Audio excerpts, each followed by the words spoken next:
road! Get out the road! Why?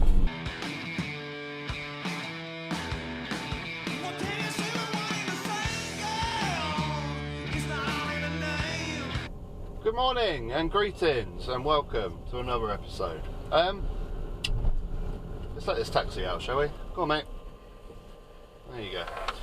Today I want to talk about this police and crime bill that's finally going to be pushed through. The unelected House of Lords will be finalising it and pushing it through. No one wants this bloody thing, do they? Apart from Patel, who wants this thing? No one. And this is what just proves to me that we're living in a dictatorship in the UK. We really are. I know we can vote out these pricks in the next election, I know this, but how is this not a dictatorship? No one bloody wants this bill. The British people don't want this bill.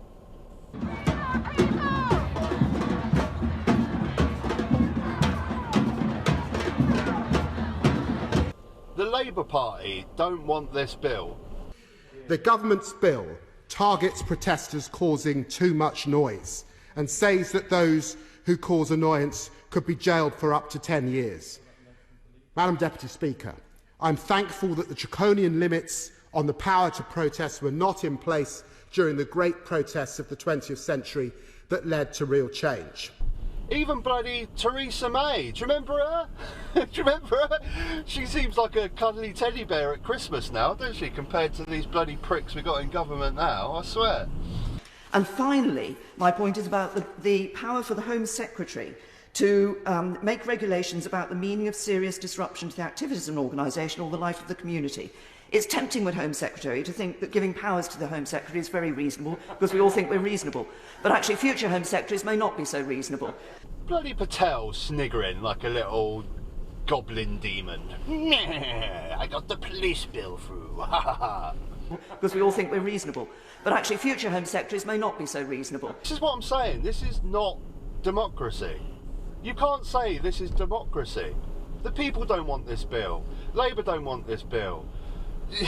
Even MPs in your own bloody parliament, fucking government don't want this bill. And GB News even don't want this bill. The Sunday Express should be the Home Secretary wanting to be tough on crime, if not tough on the causes of crime. Ella? Hang on a minute, what the hell's going on here? How much food do you need on the GB News table? What the hell is this? What the hell is this? You've got like 12 mugs for 4 people. You've got like 3 bowls of, what, pastries, croissants or whatever. You've got 2 jugs of orange juice. What the hell is going on, GB News? How much food do you need? Maybe you should concentrate on the news rather than having your breakfast. Yes, so this is Priti Patel issuing a stern warning to the Lords to tell those peers not to meddle in her police crime and sentencing bill. I mean, it's a kind of a tricky issue because obviously I don't think the Lords should have any say in government, but in the laws that we make, because they're an undemocratic, unelected chamber.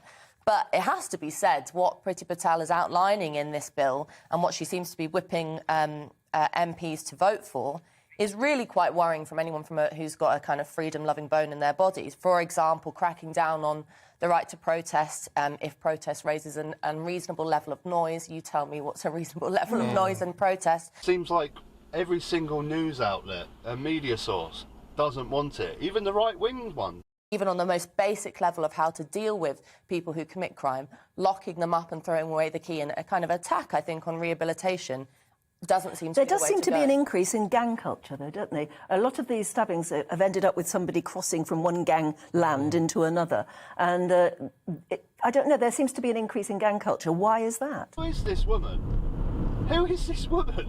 And more importantly, why have GB News deemed her most qualified to talk about gang culture on TV? Well, the gangs, they like to cross streets into other gangs, and then gangs, and they cross to other gangs. What are you talking about, woman? What are you talking about? I swear, GB News had a little conference. They're like, right, okay, so we're going to do a segment on gang culture. Who should we get on to talk about gang culture? How about Steve from HR's Nan? Perfect, of course. Steve from HR's Nan. Let's get her on. She's obviously most qualified to talk about gang culture. The stupid thing is, it doesn't really take that much research to find out why we've got a rise in crime, knife crime, why we've got a rise in gang crime. 12 years of Tory austerity, making people poorer, probably got something to do with it. 12 years of Tory cuts to policing, probably got something to do with it. Kids discovering that there's a multi-billion-pound industry on their doorstep that they can get involved with called the drug industry, that for some stupid reason we've just handed over to criminals to take control of. It's obvious, isn't it? I mean, Steve from HR's Nan, I don't know what she's babbling about, why she's on TV talking about it, I don't know. But anyway, I'm digressing, I'm going off the topic. Point of the video is, we're supposed to live in a democracy, and no one wants this bloody bill to go through. The British public don't want it, Labour don't want it. Seems like every single news outlet and media source doesn't want it, even the right-wing ones, because they're, you know, supposedly for freedom and stuff like this. And that David Lammy, I'm not going to put the whole thing on, but you know, that speech that David Lammy done in Parliament was so powerful and so good, and you know, basically talking about if this bill was in place over the last 100 years, you know, we wouldn't have had the suffragettes, women wouldn't have the vote, gay marriage wouldn't, you know, all these things are achieved with protest. And this is serious stuff, and no one wants it in this country. No one wants it, apart from Priti Patel. And that, to me, is a dictatorship. Nothing else. Nothing else. It's disgusting. And those of you out there, I hope you've all tried to write to your MPs on this. I got another email on my Instagram from someone that was also giving me the email addresses for all the House of Lords, all of them. I mean, why is it not enough that pretty much everyone in this country doesn't want this bill to go through? Why do they make it so difficult that we have to write to our MPs, write individually to each member of the House of Lords saying we don't want this? When it should just be enough, the government should look around and go, you know what, no one wants this. No one wants this bill, why are we doing it? No one wants it. But of course that's, you know, insane.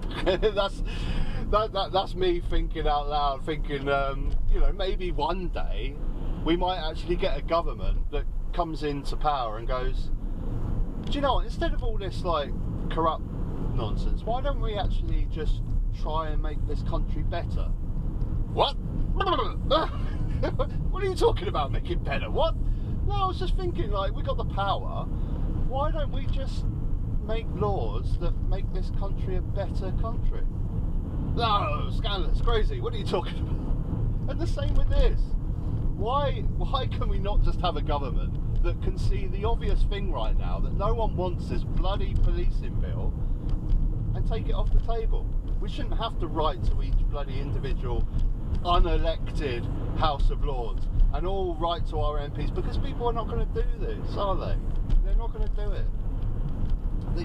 You can't even get them to bloody spend 2 seconds away from their phone, let alone bloody tell them to send 20 individual emails to the House of Lords. It's not going to happen. Anyway, I'm babbling. What's your thoughts, guys? I mean, this bloody bill is terrible. I mean, I've done a video about it when it was first introduced back in last March, and still, no one wants it. No one wants this bloody bill. Anyway, that's me done for the day. I'm finishing off in Burgess Hill now. I started in Brighton, but this is little town Burgess Hill just outside of Brighton. I've got a delivery to do. Before I go, I just want to mention I've got a membership. If you go onto my channel, there's a little join button that you can click, and you can become a member of my channel. I've set it at the lowest rate, which is £1, I think. I've set it for £1. But yeah, I'll sort of upload some different videos on there. Some ones I've just put up one that I done last summer that never uploaded, which was from my kayak, actually kayaking around both Brighton piers. So if that's going to interest you, check it out. It's £1. Also, I'll take suggestions if there's any topics that you want me to talk about. You know, message me and I'll just chat in the van about it and stick it up on there. But yeah, if that's interesting to you, go check it out. Until next time, guys, take care. See you soon.